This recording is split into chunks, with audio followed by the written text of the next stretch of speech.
বিয়ের দিন সকালে যা যা করলাম পুরোটাই আপনাদের সাথে শেয়ার করতে চলে আসলাম। হ্যালো এভরিওয়ান, আসসালামু আলাইকুম। তো সকাল সকাল ঘুম থেকে উঠে যখন আসলাম তখন দেখলাম সবাই খিচুড়ি খাওয়া দাওয়া করতেছে। এটা সব দেশের নিয়ম যে বিয়ের দিন সকালবেলা খিচুড়ি রান্না হয়, আগের দিন সবকিছু বাছা হয়, তারপরের দিন রান্না করা হয়। তো আমরা এখানে খিচুড়ি খেয়ে দিয়ে সবাই যাচ্ছিলাম হচ্ছে মেয়েকে হলুদ দিয়ে গোসল করাতে। আপনারা নিশ্চয়ই আমার রিলস ভিডিওতে দেখেছেন মেয়েকে হলুদ দেওয়ার ভিডিও। তো আমি ওখানে যাচ্ছিলাম আমার বোনের সাথে, বোনের মেয়েকে হলুদ দিতে, যে হলুদ দিয়ে ওকে গোসল করিয়ে ফেলতে। আর এখানে সবাই খিচুড়ি খাচ্ছে, অনেকেরই খাওয়া হয়নি, আমরা তো খেয়ে ফেলেছি আগেই।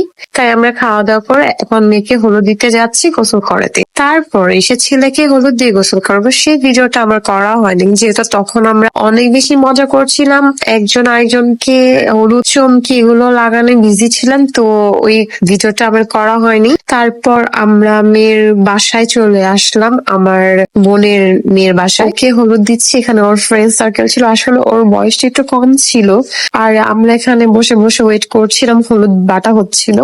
অ্যাকচুয়ালি ওর বয়সটা কম, কারণ আমার যে ভাইনা ও বিদেশ চলে যাবে, তাই হুট করে বিয়ের ডিসিশনটা নাও হয়েছে, তাই বিয়ে করে ওকে রেখে চলে যাবে আর ও পড়াশোনা করবে। এই তো এখানে ওকে আমরা হলুদ দিয়ে দিচ্ছি। আসলে ছোট মানুষ বুঝে না অনেক কিছুই, তো আমরা যেহেতু খালারা ওকে মিলে সবাই মিলে গোসল করাই দিব হলুদ দিয়ে। তারপর সবকিছু শেষে আমরা যখন বাসায় যাব, এখানে আমার আব্বুকে হলুদ দিচ্ছি, তারপর আমরা বাসায় যাব, বাসায় যেয়ে রেডি হয়ে যাব। রেডি হওয়ার আগে লাগেজটা রেডি করছি আমরা, যেহেতু ও পার্লারে চলে যাবে, ওর সবকিছু ডালাটা আমরা ওর বাসায় পৌঁছিয়ে দিব। 4-5 জন যাবে, যে ওকে এগুলো বুঝিয়ে দিয়ে আসবে, ওর কসমেটিক্স গুলো। আর এটা হচ্ছে বৌভাতের শাড়ি, এটাও দিয়ে আসবো। আর এটা হচ্ছে ওর বিয়ের লেহেঙ্গা, আর ওটার বোনের লেহেঙ্গা, যেহেতু ওর একটা বোন আছে, আমরা ও বোনকেও দিয়েছি। আর এই গোল্ড তো আছে, গোল্ড তো ওটা গিফট হিসেবে থাকবে। আর এই সেটটা আমরা দিয়েছি ওকে জাস্ট পরার জন্য।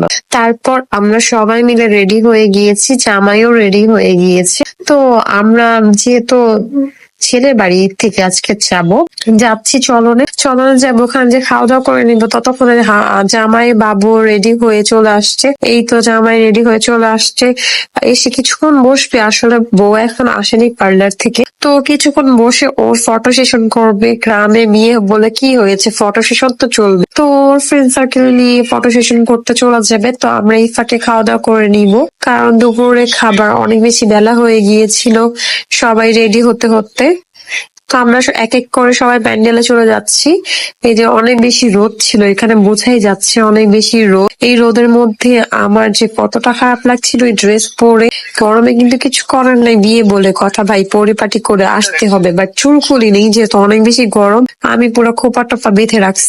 আর ছেলে এত ফোনে ফটো সেশন করতে গিয়েছে আশেপাশে কোথায়। তো আমরা এই ফাঁকে খাওয়া দাওয়া করে নেবো। তো এসে দেখি অনেকেই বসে পড়েছে, মেয়ের বাড়ির মানুষরা। যেহেতু আজকে চলো না আমরা আসছি, মেয়ে বাড়ির মানুষরাই তো আগে বসবাই, যেহেতু আমার বোনের মেয়ে হয় ভাগ্নি আর আমার ভাইনা, সো ফ্যামিলির মতো। আমরা এখানে দাঁড়ায় আছি অনেকক্ষণ, সবাই খাওয়া দাওয়া করছে। এই ফাঁকে আমরা এই ছবি তুলে নিব, যেহেতু স্টেজটা খুবই ফাঁকা ছিল। তো আমরা ভাবলাম যে আমরা ছবি তুলে নিই, তারপর যখন খালি হবে টেবিল তখন আমরা খেতে বসে যাব। তো এখানে আমরা সবাই মিলে ছবি তোলার জন্য উঠতেছি, তারপর আমরা টেবিল খালি হলে বসে পড়বো খেতে। টেবিল খালি হওয়ার সাথে সাথে আমরা বসে পড়েছি খেতে।